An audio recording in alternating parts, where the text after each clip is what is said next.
Hello guys, welcome back to Ranju Pooja tech in Kannada channel. ನಾವಿವತ್ತು post office scheme ಬಗ್ಗೆ ನೋಡೋಣ.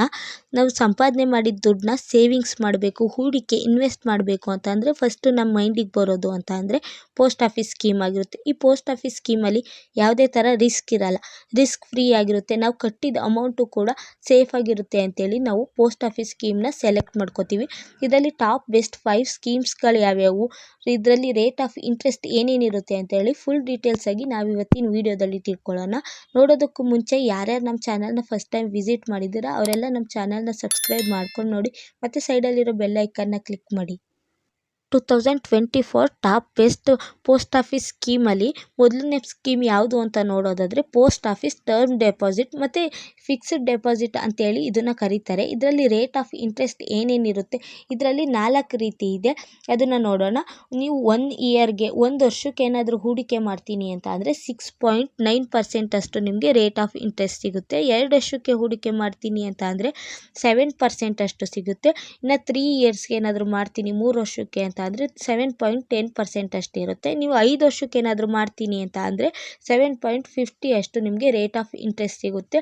ಈ ಪೋಸ್ಟ್ ಆಫೀಸ್ ಟರ್ಮ್ ಡೆಪಾಸಿಟಲ್ಲಿ ಅಂದರೆ ಫಿಕ್ಸ್ಡ್ ಡೆಪಾಸಿಟಲ್ಲಿ ನಿಮಗೆ ಇಷ್ಟು ರೇಟ್ ಆಫ್ ಇಂಟ್ರೆಸ್ಟ್ ಸಿಗುತ್ತೆ. ಇವಾಗ 2ನೇ ಸ್ಕೀಮ್ ನೋಡೋಣ, ಕಿಸಾನ್ ವಿಕಾಸ ಪತ್ರ ಅಂತೇಳಿ. ಈ ಕಿಸಾನ್ ವಿಕಾಸ ಪತ್ರದಲ್ಲಿ ನಾವು ಕಟ್ಟಿದ ದುಡ್ಡು ನಮಗೆ ಡಬಲ್ ಆಗ್ತಾ ಬರುತ್ತೆ. ಈಗ ಏನಾದರೂ ನಾವು 1 ಲಕ್ಷ ಕಟ್ತೀವಿ ಅಂತ ಅಂದರೆ ನಮಗೆ 2 ಲಕ್ಷ ಆಗಿ ನಮಗೆ ಸಿಗುತ್ತೆ. 2 ಲಕ್ಷ ಕಟ್ತೀವಿ ಅಂತ ಅಂದರೆ ನಮಗೆ 4 ಲಕ್ಷ ಸಿಗುತ್ತೆ. ಆದರೆ ಇದಕ್ಕೆ ಇಯರ್ ಲಿಮಿಟ್ ಇದೆ. ಈಗ ನಾವು 5 ವರ್ಷ ಕಟ್ತೀವಿ, ನಮಗೆ 1 ಲಕ್ಷ ಕಟ್ಟಿದ ದುಡ್ಡು ನಮಗೆ 2 ಲಕ್ಷ ಆಗಬೇಕು ಅಂದರೆ ಆ ಥರ ಅಲ್ಲ. ಇದರಲ್ಲಿ ಸ್ವಲ್ಪ ರೂಲ್ಸ್ಗಳಿರುತ್ತೆ. ನಾವು ಈಗ 1 ಲಕ್ಷ ಕಟ್ತೀವಿ ಅಂತ ಆದರೆ 115 ತಿಂಗಳು ಅಂದರೆ 9 ವರ್ಷ 7 ತಿಂಗಳಾದಮೇಲೆ ನಮಗೆ ಆ ದುಡ್ಡು ನಮಗೆ ಡಬಲ್ ಆಗಿ ಸಿಗುತ್ತೆ. ಇದಕ್ಕೆ ರೇಟ್ ಆಫ್ ಇಂಟ್ರೆಸ್ಟ್ ಎಷ್ಟಿರುತ್ತೆ ಅಂದರೆ 7.5% ಅಷ್ಟು ರೇಟ್ ಆಫ್ ಇಂಟ್ರೆಸ್ಟ್ ಇರುತ್ತೆ ಇದರಲ್ಲಿ. ಇವಾಗ ನಾವು 3ನೇ ಸ್ಕೀಮ್ ನೋಡೋಣ, ನ್ಯಾಷನಲ್ ಸೇವಿಂಗ್ಸ್ ಸರ್ಟಿಫಿಕೇಟು. ಇದರಲ್ಲಿ ರೇಟ್ ಆಫ್ ಇಂಟ್ರೆಸ್ಟ್ ಎಷ್ಟಿರುತ್ತೆ ಅಂದರೆ 7.7% ರೇಟ್ ಆಫ್ ಇಂಟ್ರೆಸ್ಟ್ ಇರುತ್ತೆ. ಮಿನಿಮಮ್ ಇನ್ವೆಸ್ಟ್ಮೆಂಟ್ ಎಷ್ಟು ಮಾಡಬೇಕು ಅಂತಂದರೆ 1,000 ರೂಪಾಯಿ ನೀವು ಇನ್ವೆಸ್ಟ್ಮೆಂಟ್ ಮಾಡಲೇಬೇಕಾಗುತ್ತೆ. ಲಾಕಿಂಗ್ ಪೀರಿಯಡ್ ಎಷ್ಟಿರುತ್ತೆ ಅಂದರೆ 5 ವರ್ಷ ಇರುತ್ತೆ. ಈಗ ನೀವು 1 ಲಕ್ಷ ಏನಾದರೂ ಇನ್ವೆಸ್ಟ್ಮೆಂಟ್ ಮಾಡ್ತೀನಿ ಅಂತ ಅಂದರೆ 5 ವರ್ಷ ಆದಮೇಲೆ ನಿಮಗೆ 1,44,903 ರೂಪಾಯಿ ನಿಮಗೆ ಸಿಗುತ್ತೆ. ಅಕಸ್ಮಾತಾಗಿ ಅವ್ರದ್ದು ಡೆತ್ ಆಯಿತು ಅಂತ ಅಂದರೆ ಆ ಅಮೌಂಟು ಅವರು ಯಾರಿಗೆ ನಾಮಿನಿ ಕಾಣಿಸಿರ್ತಾರಲ್ಲ ಅವ್ರಿಗೆ ಆ ಅಮೌಂಟು ಸಿಗುತ್ತೆ. ಈಗ ನಾವು 4ನೇ ಸ್ಕೀಮ್ ನೋಡೋದಾದರೆ post office recurring deposit scheme ಅಂತೇಳಿ RD ಅಂತ ಕೂಡ ಇದನ್ನು ಕರೀತಾರೆ. ಈ ಸ್ಕೀಮಲ್ಲಿ ನಾವು ತಿಂಗಳಿಗೆ 1,000ನಾದರೂ ಹೂಡಿಕೆ ಮಾಡ್ಬೋದು, ಇಲ್ಲ 2,000ನಾದರೂ ಹೂಡಿಕೆ ಮಾಡ್ಬೋದು. ನಾವು ತಿಂಗಳ 1,000ನ ಕಟ್ಕೊಂಡು ಹೋಗ್ತಾ ಇದ್ದರೆ 5 ವರ್ಷ ಆದಮೇಲೆ ನಮಗೆ 70,980 ರೂಪಾಯಿ ಸಿಗುತ್ತೆ. 5 ವರ್ಷ ಆದಮೇಲೆ ಇದರಲ್ಲಿ ರೇಟ್ ಆಫ್ ಇಂಟ್ರೆಸ್ಟ್ ಎಷ್ಟಿರುತ್ತೆ ಅಂದರೆ 6.5% ಅಷ್ಟಿರುತ್ತೆ.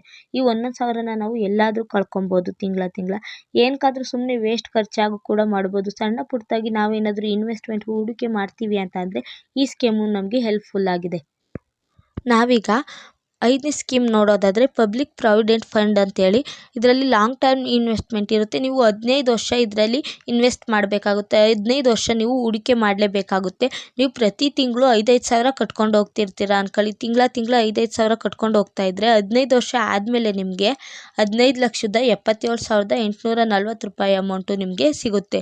ಇದು ಯಾವುದೇ ಥರ ರಿಸ್ಕ್ ಇರಲ್ಲ. ಇದು ಗೌರ್ಮೆಂಟ್ ಸ್ಕೀಮ್ ಆಗಿರೋದ್ರಿಂದ ರಿಸ್ಕ್ ಫ್ರೀ ಆಗಿರುತ್ತೆ. ಇನ್ನು 15 ವರ್ಷ ನೀವು ಆರಾಮಾಗಿ ಇದರಲ್ಲಿ ಹೂಡಿಕೆ ಮಾಡ್ಬೋದು, ಅಂದರೆ ಇನ್ವೆಸ್ಟ್ ಮಾಡ್ಬೋದು. ಯಾವುದೇ ಥರ ನಿಮಗೆ ರಿಸ್ಕ್ ಇರಲ್ಲ. ಇದು ಗೌರ್ಮೆಂಟ್ ಸ್ಕೀಮ್ ಆಗಿರುತ್ತೆ. ಈ ಪಬ್ಲಿಕ್ ಪ್ರಾವಿಡೆಂಟ್ ಫಂಡ್ ಇದೆಯಲ್ಲ, ಇದರಲ್ಲಿ ನೀವು ಏನಾದರೂ ನೀವು 20 ವರ್ಷ ಇರುತ್ತೆ ಅಂತ ಅಂದ್ಕೊಳ್ಳಿ, ನೀವು ದುಡಿತಾ ಇರ್ತೀರಾ, ಆಗ ಏನಾದರೂ ನೀವು ಸ್ಟಾರ್ಟ್ ಮಾಡ್ತೀರಾ ಅಂತ ಅಂದರೆ ಈಗ ನೀವು ಒಂದು 35 ವರ್ಷ ಆದಮೇಲೆ ನೀವು ಸ್ವಂತವಾಗಿ ಏನಾದರೂ ಒಂದು ಬಿಸ್ನೆಸ್ ಸ್ಟಾರ್ಟ್ ಮಾಡಬೇಕು, ಏನಾದರೂ ಮಾಡಬೇಕು ಅಂತ ಅಂದರೆ ಇದು ನಿಮಗೆ ತುಂಬ ಹೆಲ್ಪ್ ಆಗುತ್ತೆ ಇದರಲ್ಲಿ ಇನ್ವೆಸ್ಟ್ ಮಾಡೋದ್ರಿಂದ.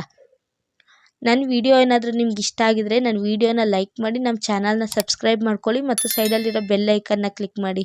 Thank you.